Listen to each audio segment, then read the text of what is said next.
Donald Trump just wrapping up a press conference attacking Kamala Harris ahead of the vice president's belated visit to the border tomorrow in Arizona. That's after Kamala takes incoming for doing a terrible job during her first solo network TV interview. Take a look. If you are hardworking, if you have the dreams and the ambitions and the aspirations of what I believe you do, you're in my plan. We have ambition, we have aspirations, we have dreams. We can see what's possible. My vision for the economy, I call it an opportunity economy, is about making sure that all Americans, wherever they start, wherever they are, have the ability to actually achieve those dreams and those ambitions.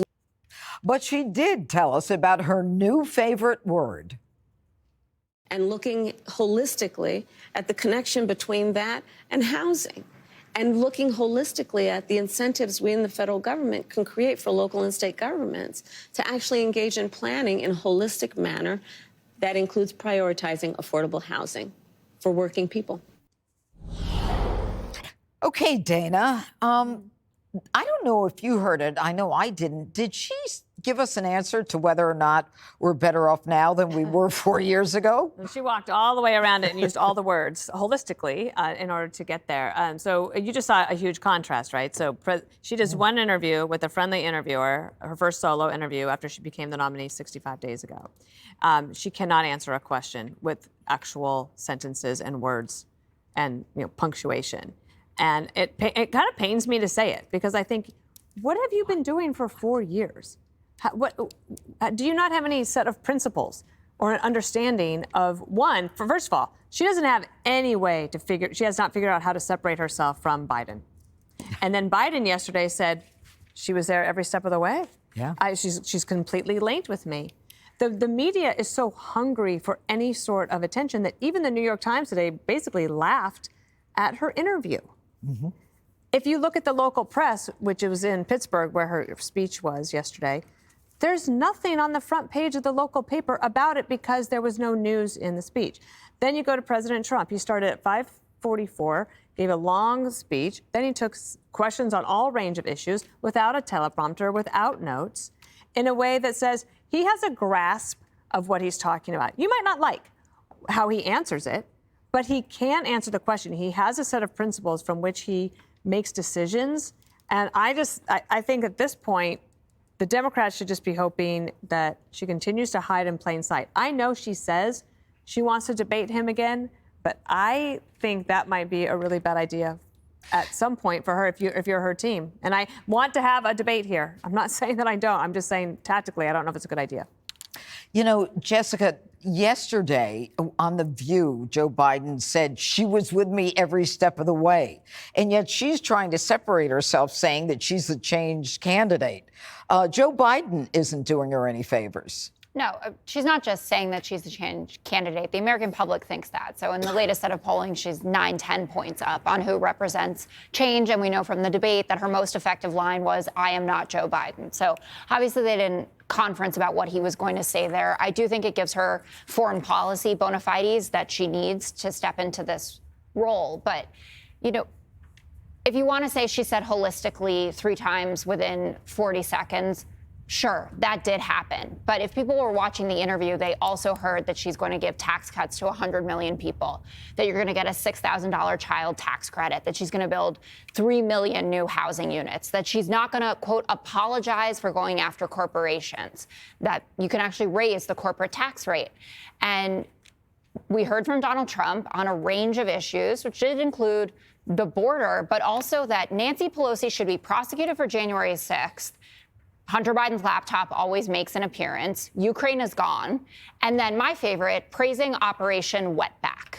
So I don't see how someone who isn't already politically dug in and knows who they're going to vote is going to watch someone who maybe repeats a word or two and someone who was talking about Operation Wetback and not know who they want to choose for this election or who they think would be more competent and ready for the job. And I should note on that, she was up 20 points on who has the mental fitness and competency to be able to do this job. And him rambling about everything that darts into his mind does not mean that he is capable of doing this job. It means that he can stand there and hog attention for 55 minutes or whatever it was. Jesse, even the New York Times said she gives roundabout answers. But I want to talk about Donald Trump and the fact that he was attacking Kamala and talking about the border and what she's done to the border in this press conference that he just finished, that he answered every question that was asked of him. Jessica, a majority of the country wants mass deportation. That's not controversial. And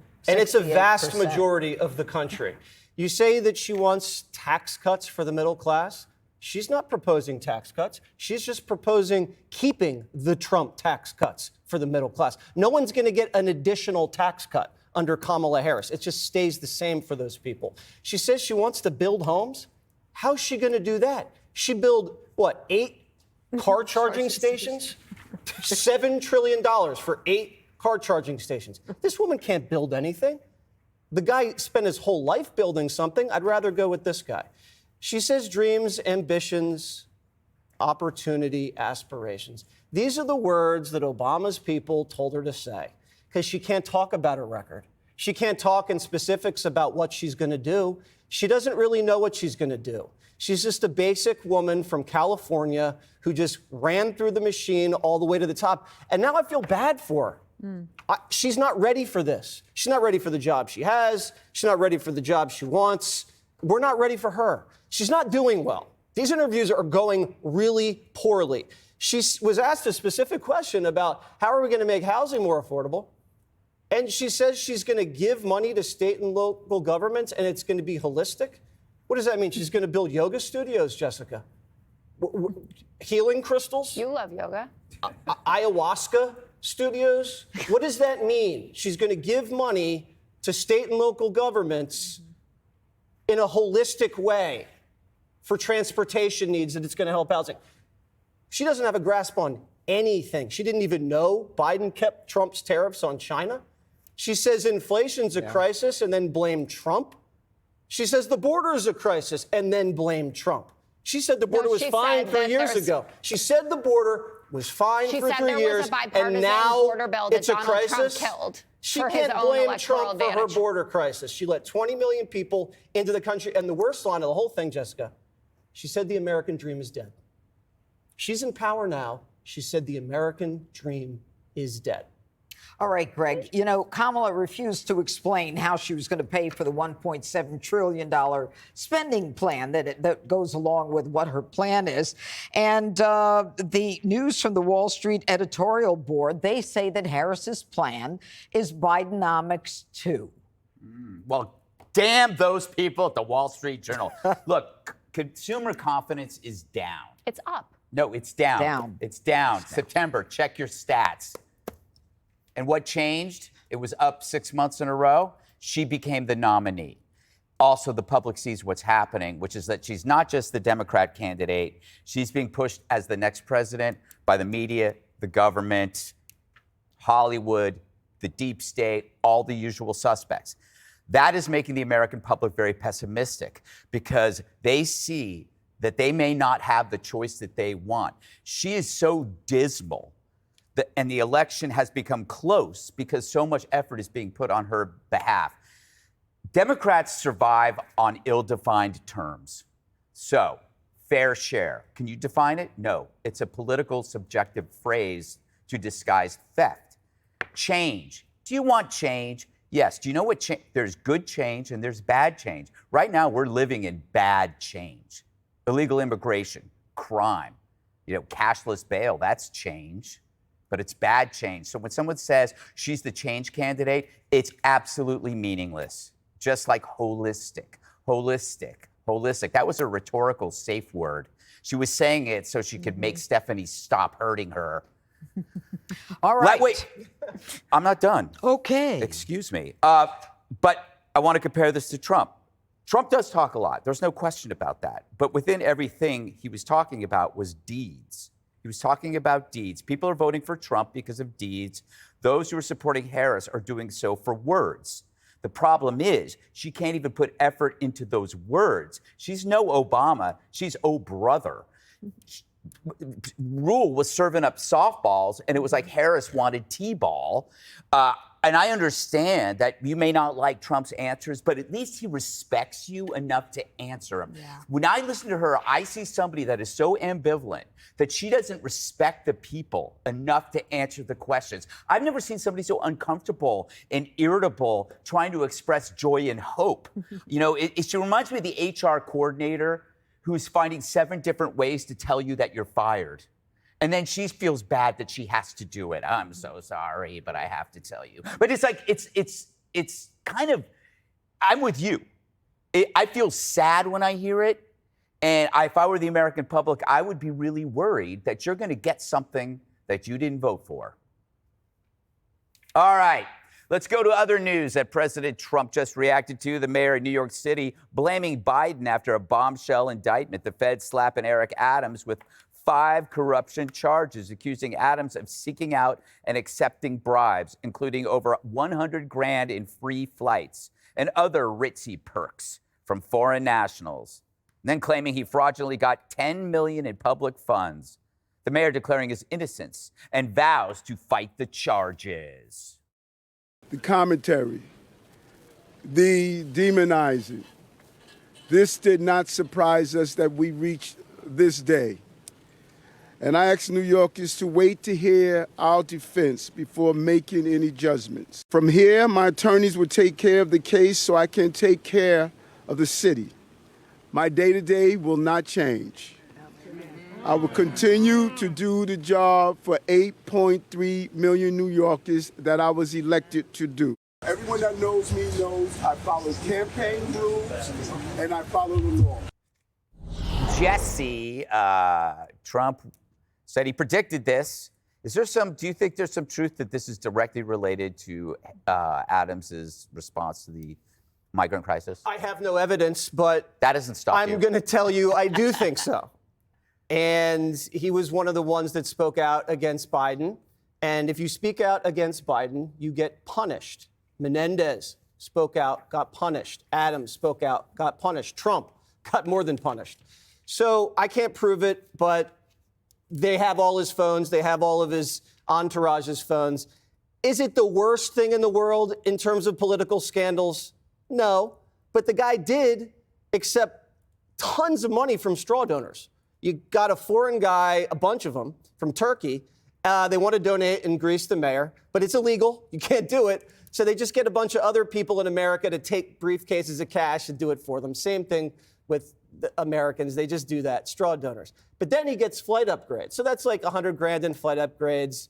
And he goes and he gets, I think, the St. Regis he was staying at. And he's staying at the, 5-star hotels, luxury. He's getting the best treatment, free dinners, all that stuff. Okay. He didn't report it, lied about it. It's scummy. It's ticky-tack. I'm sure everybody does it. But sorry, that's the way things work. It's a nasty business. Well, that's the question, Dana, is that it's like there's so much corruption. It's rife in all these cities. So the question isn't the corruption. It's why they choose some corruption to investigate and not others. I think that we still don't know a lot of the details as to, this goes back I remember when he was running for mayor, being told that guy's about to get indicted. Yes. And I've been told that every 3 months. And I was finally telling a couple of my sources, stop telling me that, because unless he's actually indicted, I'm not going to believe it. So this is going way back before he even decided to join other blue city mayors and say, we need some help here. I don't like corruption, and I really hate incompetence. This city has got some serious problems. And so this is a distraction. He says he's not going to worry about it. His lawyers will take care of it, but he'll have to spend time on it. Yeah, Jessica, you may be a communist, pinko, radical-loving freak, but even you must be worried about the alternatives to Eric Adams. Like Andrew Cuomo? Hey, no, I mean, what would happen if he had to go now?